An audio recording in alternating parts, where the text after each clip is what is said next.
Alô, bom dia. Aqui Erodice Filho. Nós estamos aqui para ministrar mais uma aula da Escola Bíblica Discipuladora da Segunda Igreja Batista no Bairro da Luz, classe de jovens e adultos. Hoje, de maneira muito especial, nós começaremos a tratar de uma nova série, são novos estudos, terminamos aquela série de estudos de autoria do pastor Irene Chaves, um convite ao discipulado, e hoje nós estamos iniciando um novo ciclo de estudo. Esse estudo é da Primeira Igreja Batista de Curitiba, e nós estamos utilizando esses estudos para poder ministrar as aulas aqui na Escola Bíblica Discipuladora da nossa igreja. O tema desse ciclo de estudos é ser igreja. Nossa igreja tem um slogan definido, todos sabemos, está lá na página da igreja, no Facebook, no YouTube, nos grupos, né, do WhatsApp. A nossa igreja tem como slogan, Segunda Igreja Batista no Bairro da Luz, uma igreja para ser e pertencer. Uma família para ser e pertencer. E a gente queria pegar esse gancho desse slogan da nossa igreja, porque algumas coisas que a gente vai tratar sobre a aula de hoje é sobre exatamente dentro desse contexto, né, de uma família. A origem da igreja ela tem um início. Lá atrás, começa com uma família.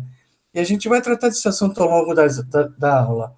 A gente vai abrir aqui o PowerPoint, a gente pede só um pouquinho de paciência, porque a gente está iniciando, né, esse novo modelo tecnológico aqui. Eu vou abrir o PowerPoint, vou aumentar a tela.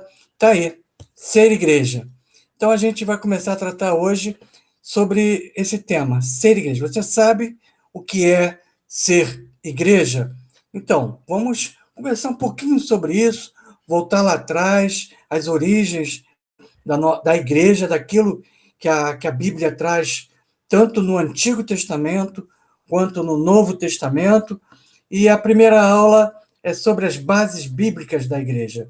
Né? É um estudo Integração e Crescimento, já falei, de autoria lá da Primeira Igreja Batista de Curitiba. Nós vamos tratar esse tema, ser igreja, em 7 aulas. A primeira aula é hoje. Hoje nós vamos tratar das bases bíblicas sobre ser igreja. A segunda aula é igreja, a comunidade de Cristo. A terceira, a missão da igreja local. A quarta aula, disciplina na igreja. A quinta aula, porque somos batistas. A sexta aula, como fazer a diferença. E a sétima aula, mordomia cristã. E hoje nós vamos tratar das bases bíblicas, né, da igreja. Como a igreja surgiu, é nesse contexto, mas a gente precisa ir mais fundo, não trazer apenas os contextos históricos registrados e narrados na palavra de Deus, mas o que representa, né, como esse fenômeno igreja nasce, como ele se desenvolve, como, como foi o início, como foi o desenvolvimento disso, até chegar à igreja que nós conhecemos hoje. E a gente vai ver que, né, lá no início, na igreja primitiva, existia um poder oculto dos antigos cristãos, né, e que hoje esse poder oculto está disponível para mim e para você, está disponível para nós. Nós trouxemos aqui um texto de Triblu, e diz o seguinte: é muito difícil visualizarmos o cristianismo primitivo, ou seja, como tudo começou lá no início de todas as coisas. O cristianismo primitivo, com toda certeza, era muito diferente do cristianismo de hoje. Gente, era muito diferente mesmo. A gente tem todo esse contexto, né, esse ambiente do templo, da igreja, da reunião, daquele modelo de altar, de púlpito, da congregação reunida, da liturgia, do culto, o que a gente vive hoje não tem nada presente naquilo, né, da igreja quando tudo começou, né? Não havia prédios lá no início do cristianismo, não havia prédios imponentes, nem hierarquia, nem seminários teológicos, nem faculdades cristãs. Isso não havia. Também não havia escola dominical e nem corais. Ou seja, a liturgia que a gente conhece hoje, isso não estava lá no cristianismo primitivo. Existiam apenas pequenos grupos de crentes. Apenas pequenos grupos de crentes. São pequenas comunidades. No início, não havia nem mesmo um Novo Testamento. Olha só, interessante a gente, né, percorrer esses registros, porque no início nem mesmo o Novo Testamento existia. O Novo Testamento passa a existir em virtude da necessidade do início desse cristianismo primitivo, né? O Novo Testamento não era a causa dessas comunidades. As pessoas não começaram a se reunir como igreja em virtude da existência do Novo Testamento, até porque não existia. Não existia. Dessa forma, os primeiros livros do Novo Testamento foram cartas escritas para essas pequenas comunidades, por causa de suas dificuldades, perigos e tentações. Ou seja, perigos de que se desvirtuasse da essência do evangelho. Tudo que tinha, tudo que tinham a igreja primitiva, a igreja cristã primitiva, era comunhão, nada mais. Não tinham posição, não tinham prestígio e nem honra. Os cristãos primitivos eram pessoas que não tinham posição, mas havia um poder secreto entre eles. A gente vai falar sobre isso. E esse poder secreto era o resultado do modo pelo qual eram membros uns dos outros. Isso é um texto lá de Three Blood. Continuando, a gente traz aqui o primeiro texto clássico, quando a gente vai estudar sobre a história da igreja primitiva, está lá em Atos 2, a partir do versículo 42 até o 47, que diz o seguinte: eles se dedicavam, ele quem? Aquele grupo de pessoas, eles quem? Aquele grupo de pessoas que começaram a se reunir, né, nas casas. Eles se dedicavam ao ensino dos apóstolos e à comunhão, ao partir do pão e às orações. Comunhão, partir do pão e orações. Todos estavam cheios de temor, e muitas maravilhas e sinais eram feitos pelos apóstolos. Todos os que criam mantinham-se unidos e tinham tudo em comum. Por isso, comunidade. Vendendo suas propriedades e bens, distribuíam a cada um conforme a sua necessidade.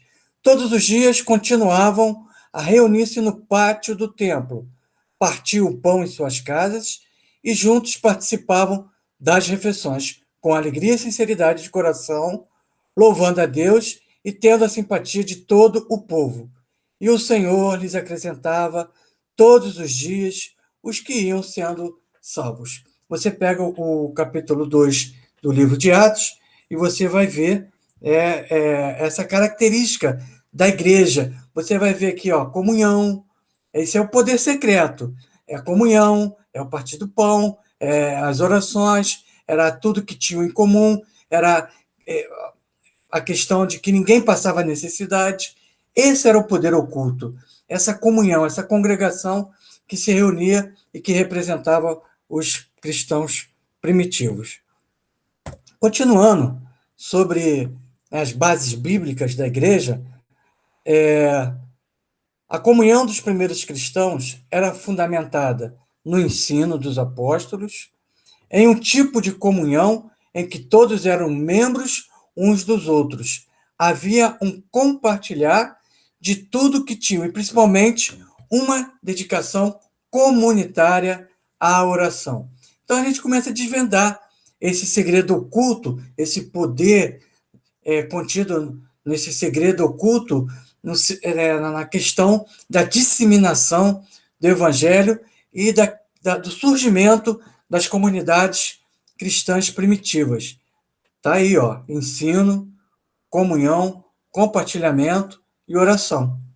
Como consequência desse estilo de vida, desse poder, os cristãos experimentavam o poder de Deus, isto é, uma vida sob os cuidados amorosos e, por vezes, sobrenaturais de Deus.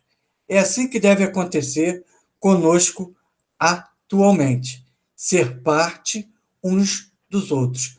Temos que nos sentir parte. Temos que viver a essência dessa comunidade, dessa comunhão, através do ensino, através da própria comunhão, do compartilhamento e da oração. Prosseguindo, nós vamos ver o diferencial. O que é a igreja? O seu diferencial. Também trazemos aqui um texto do teólogo Mullionly, que diz o seguinte: anos mais tarde, para cumprir, é muito interessante essa parte, porque a gente vai voltar um pouquinho para o Antigo Testamento e entender como a igreja estava sendo preparada, fazia parte do projeto de Deus para se revelar à humanidade. Então a gente vai voltar agora um pouquinho para o Antigo Testamento. Anos mais tarde, para cumprir a promessa que havia feito a Abraão, Deus chamou o povo que estava escravizado no Egito. À semelhança do chamado de Deus ao povo hebreu no Êxodo. Filipenses 3,14 diz: como Deus chamou o seu antigo povo para fora do Egito e os conduziu para a terra prometida, ele hoje chama pessoas para fora do mundo, para caminhar para o alvo, para a terra prometida, a fim de ganhar o prêmio da chamada celestial de Deus em Cristo Jesus. Muito interessante a gente voltar aqui, porque havia uma promessa de Deus para Abraão. Deus prometeu a Abraão que surgiria uma grande nação, uma enorme nação, que os descendentes de Abraão seriam numerosos e seriam uma grande nação. E aí, a gente conhece a história do Antigo Testamento, vai ver que uma parte dessa história, o povo hebreu foi escravizado lá no Egito. E aí a gente começa a estudar o livro de Êxodo, a gente vai ver Deus liderando, Deus executando a saída do povo do Egito para fora, para alcançar, né, o mundo. Seria assim, até interessante, de repente, a gente fosse pensar dessa maneira, por que o povo hebreu, por que Deus não decidiu que o povo hebreu pudesse conquistar, porque o povo hebreu, ele cresceu muito dentro do Egito, mesmo, né, escravizado. Porque Deus não, né, diante do tamanho do povo hebreu, não permitiu que o povo hebreu conquistasse o Egito. Era porque a obra estava para ser feita lá fora, para o mundo. E aí se inicia, né, essa questão, né, da igreja, chamados para fora, uma chamada celestial, para alcançar, né, o mundo. Então a gente vai ver, muito interessante, né, essa particularidade, né, da saída, do êxodo do povo hebreu do Egito para conquistar uma terra prometida, que é exatamente o que a gente está buscando hoje. Nós somos chamados, né, para caminhar para o alvo. E estamos trilhando essa caminhada. Mas essa caminhada também, ela inclui o mundo, inclui outras pessoas. Somos parte desse chamado, nós somos instrumentos usados por Deus. O que é a igreja? O seu diferencial. Conforme a gente estava falando, a igreja é a comunidade convocada, nós vimos isso lá em Filipenses, convocada por Deus para manifestar sua presença no mundo. A igreja na Bíblia não está relacionada com templos ou prédios, nem mesmo aglomerações ou denominações religiosas. Em outras palavras, a igreja que o Novo Testamento apresenta é formada por pessoas cheias do Espírito Santo, de Deus que pertencem a Cristo e, por causa disso, pertencem também umas às outras. Somos um corpo, somos um corpo. É muito interessante a Bíblia, principalmente, isso é uma característica muito presente no Novo Testamento, usar essa metáfora, essa linguagem figurada, né, do corpo, né, como sendo a igreja. Nós somos o corpo, nós somos o tronco, somos os braços, as pernas, o organismo vivo. E esse corpo tem uma cabeça, e essa cabeça é Cristo, né? Em outras palavras, a igreja que o Novo Testamento apresenta é formada, ou seja, esse corpo é formado por pessoas cheias do Espírito Santo de Deus. Presta atenção nisso. Pessoas cheias do Espírito Santo de Deus que pertencem a Cristo. E por causa disso, pertencem também umas às outras, porque é um único corpo. Koenen também diz lá: o fato de que os pequenos grupos reunidos em casas individuais, lá na igreja primitiva, se chamam eclesia, ou eclésia, como alguns dizem. Tem alguns textos aqui citados, né? Filemão 2, 1 Coríntios 16, 19, Romanos 16, 15. Né? Isso indica que nem a significância da cidade, nem o tamanho numérico da assembleia determina o emprego do termo igreja. O que conta é a presença de Cristo entre aquelas pessoas. Veja bem, se tem duas pessoas ali reunidas, e se Jesus está ali presente, ali está a igreja reunida. Se tem 20, e se tem Cristo, ali é a igreja reunida. Se tem 1.000, 2.000, 50.000, se tem Cristo ali presente, esta é a igreja reunida.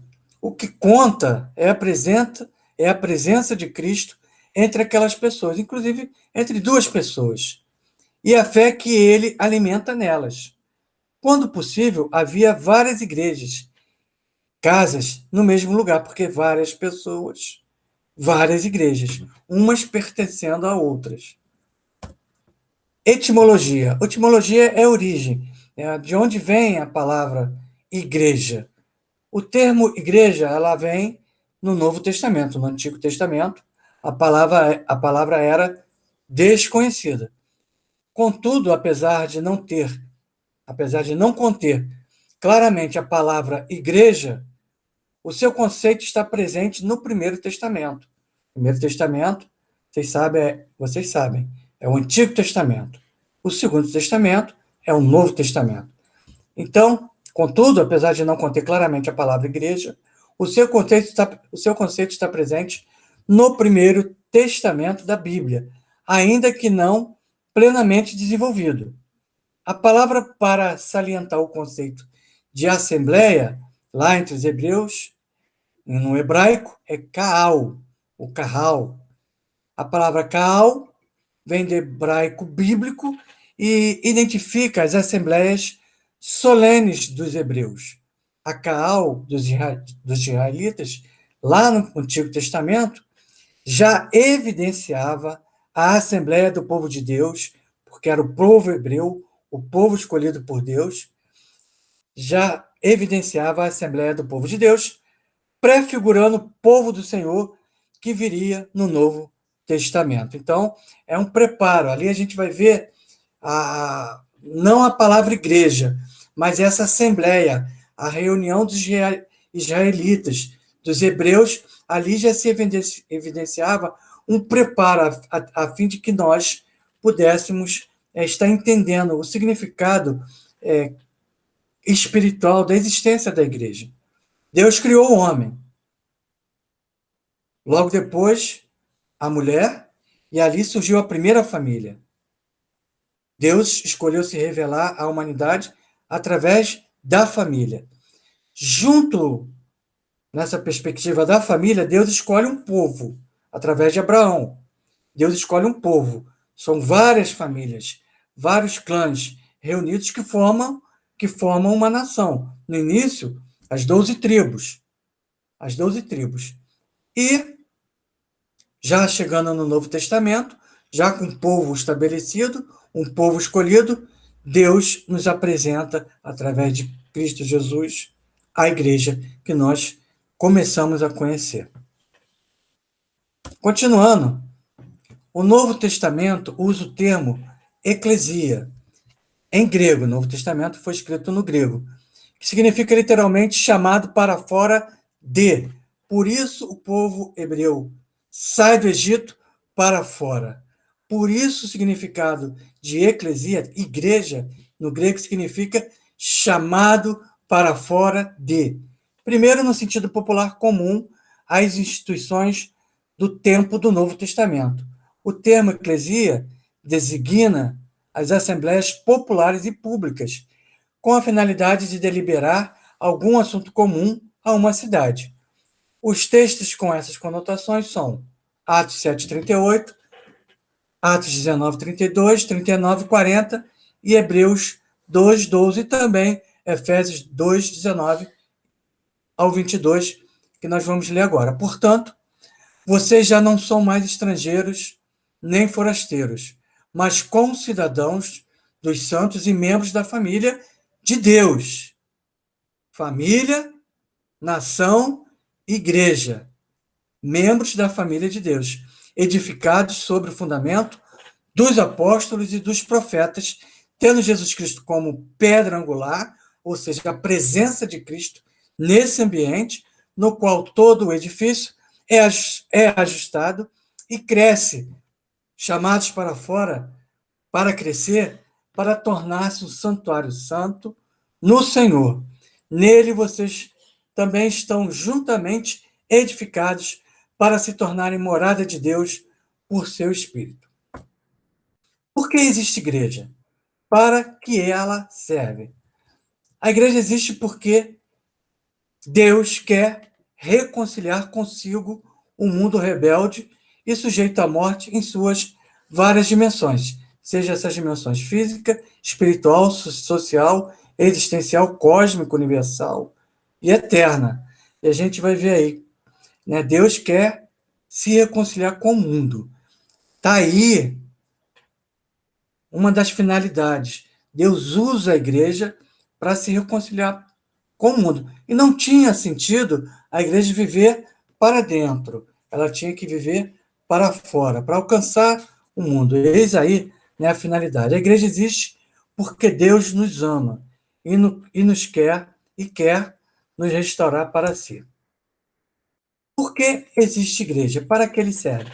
Dois textos aqui que o autor do estudo, lá da Primeira Igreja Batista de Curitiba, utiliza, que está em Romanos 8 e Romanos 3. Primeiro, do versículo 18 ao versículo 23. Considero que os nossos sofrimentos atuais não podem ser comparados com a glória que em nós será revelada. A natureza criada aguarda com grande expectativa que os filhos de Deus sejam revelados. Existe essa expectativa.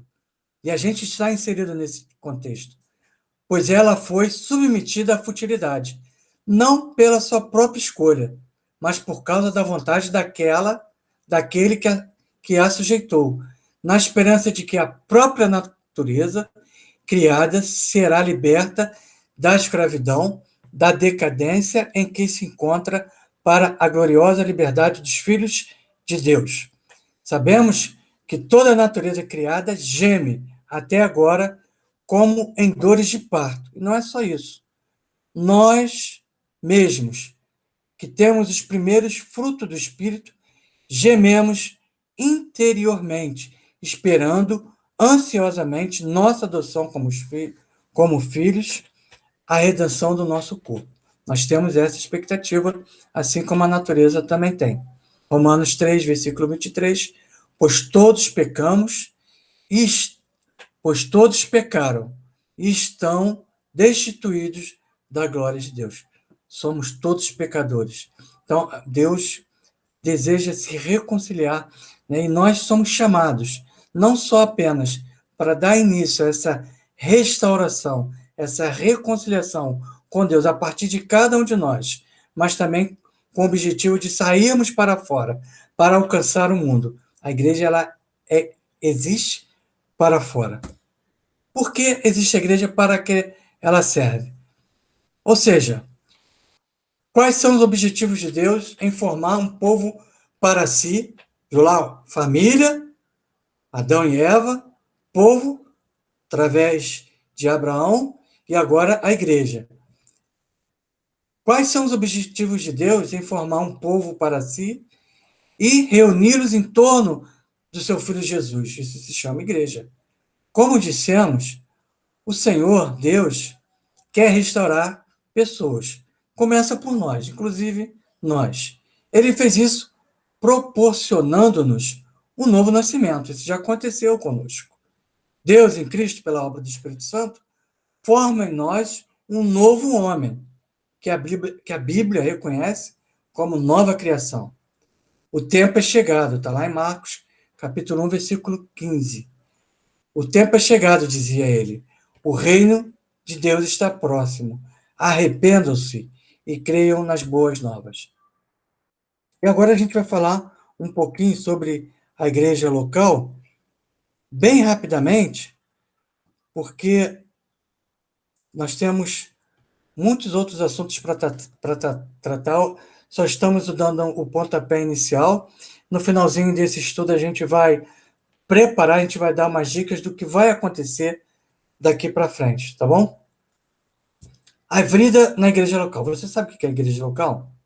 A gente precisa saber o que é isso. A igreja é o corpo de Cristo em sua esfera terrena e local. É formada pela congregação de discípulos de Jesus, ou seja, nós, que foram regenerados e batizados. A igreja existe por causa do relacionamento com Deus. Ela liga o povo de Deus com o próprio Deus. Deus escolheu, chamou e buscou. O ser humano que recebeu a graça divina respondeu afirmativamente. Além disso, como seres humanos, fomos criados como seres sociáveis. Nós fomos criados para viver em comunidade, em sociedade. Isso é uma característica, é uma virtude do ser humano. Nós, quando nascemos com essa característica, com essa necessidade social. Precisamos conviver com outras pessoas. Voltando, primeiramente com a família, depois como povo escolhido de Deus e agora como igreja. Precisamos, assim, de outras pessoas.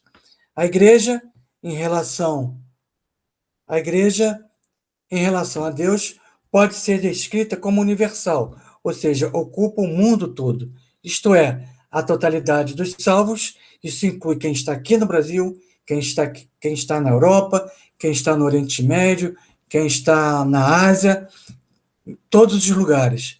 Ou seja, inclui a totalidade dos salvos por Cristo em toda a história, não apenas no sentido geográfico, mas também no sentido temporal.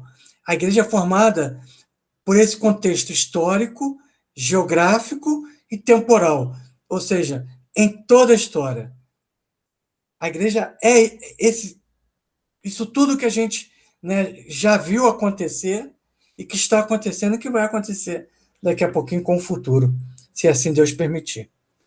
A igreja, em relação a pessoas, é a igreja local, a expressão local e histórica da igreja universal. A vida na igreja local.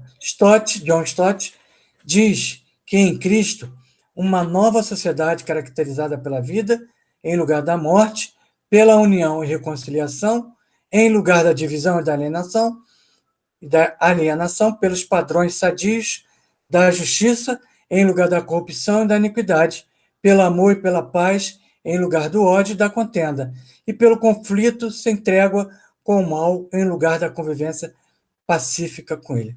Está vendo?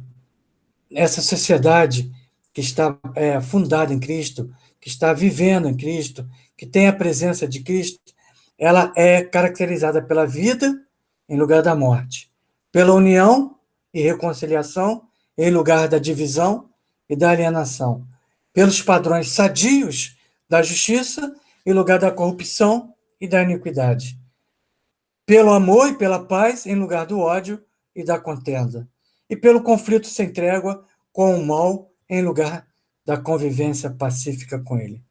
Lade também diz o seguinte: a congregação local é a igreja. A totalidade de todos os crentes é a igreja. Isso leva à conclusão de que a igreja não é concebida numericamente. Nossa igreja, por exemplo, tem aproximadamente 300 membros, mas isso não caracteriza a existência da nossa igreja.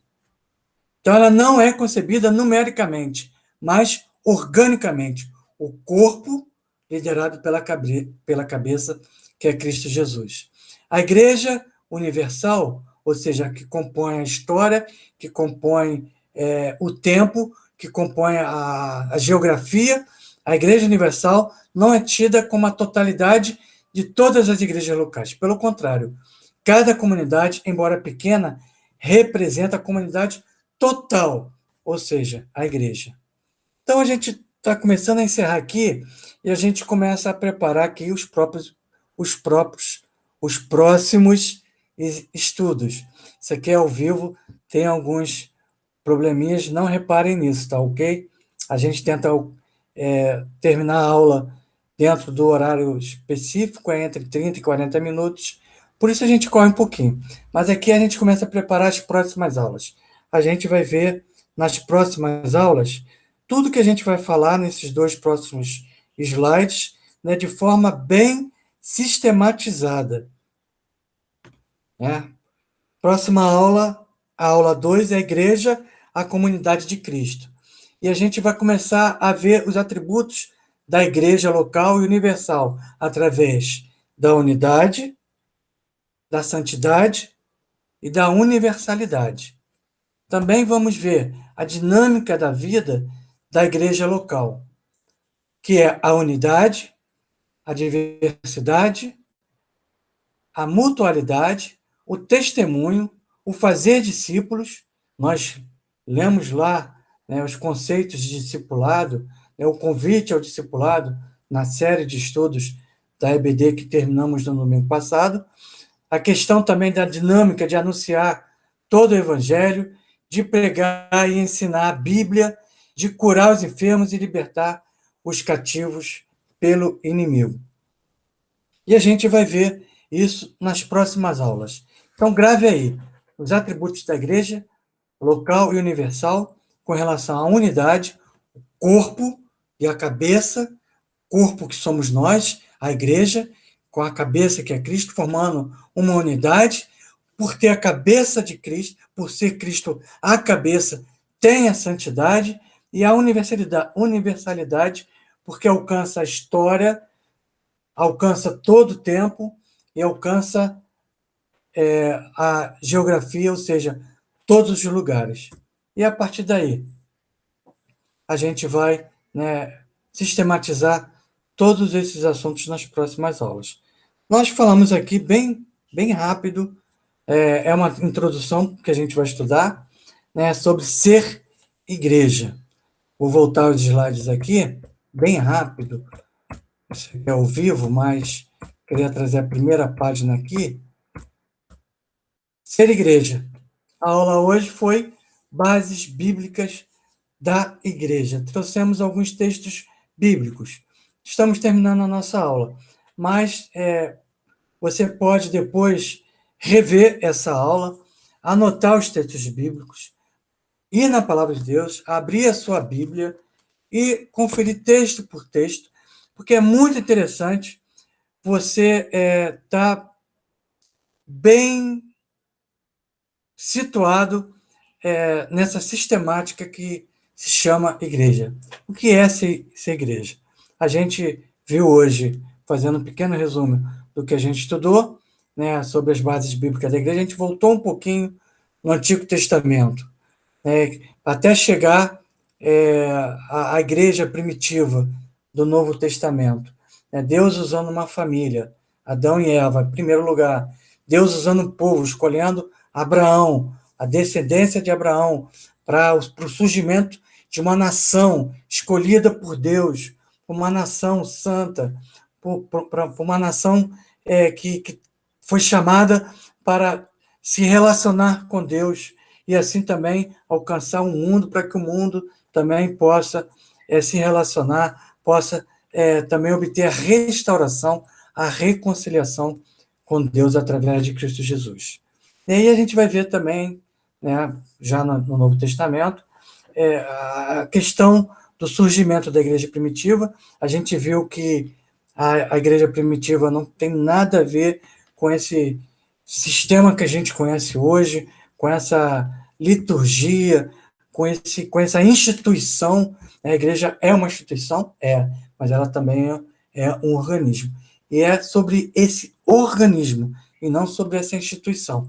Porque a essência desse organismo é a mesma essência que estava presente na igreja primitiva. Tá bom? Vou voltar aqui para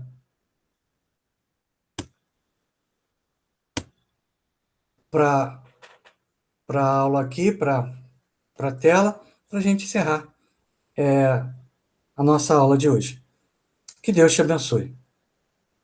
Mais uma vez, a gente queria lembrar que estamos vivendo tempos difíceis, perdemos algumas pessoas queridas durante esses últimos dias, outras estão internadas e a pandemia continua. Mas a gente não para. Não é porque nós estamos em casa que a gente vai parar. Um dia, eu preguei sobre isso, domingo passado. Paulo esteve preso. O que Paulo fazia? Paulo escrevia cartas para ensinar, para pregar, anunciar boas novas, para exortar e para se manter em comunhão com as igrejas que iam surgindo na época dele. Como Paulo, nós somos impulsionados. E quem nos impulsiona? É o amor de Cristo. A essência desse organismo é o amor de Cristo. Por isso, Cristo é o cabeça da igreja. Nós somos o corpo, usados por ele, o cabeça da igreja. Então, que Deus abençoe essa semana. Estamos orando todos os dias, não vamos parar de orar. Nós não vamos desistir. Os tempos são difíceis, mas nós não vamos desistir, tá bom? Então, estamos programando outros estudos. Nosso irmão Antônio Carlos está nos ajudando, já nos forneceu mais algum material para quando terminarmos essa série de estudos, dar continuidade, e assim, uma continuidade que nos garanta conteúdo que se encaixem, não que se percam no tempo, tá bom? Que Deus te abençoe. Fique na paz e daqui a pouquinho, ceia do Senhor, e você de casa ou você presencialmente na igreja está convidado para participar da ceia do Senhor. Uma boa semana e que Deus abençoe a todos, em nome de Jesus. Amém.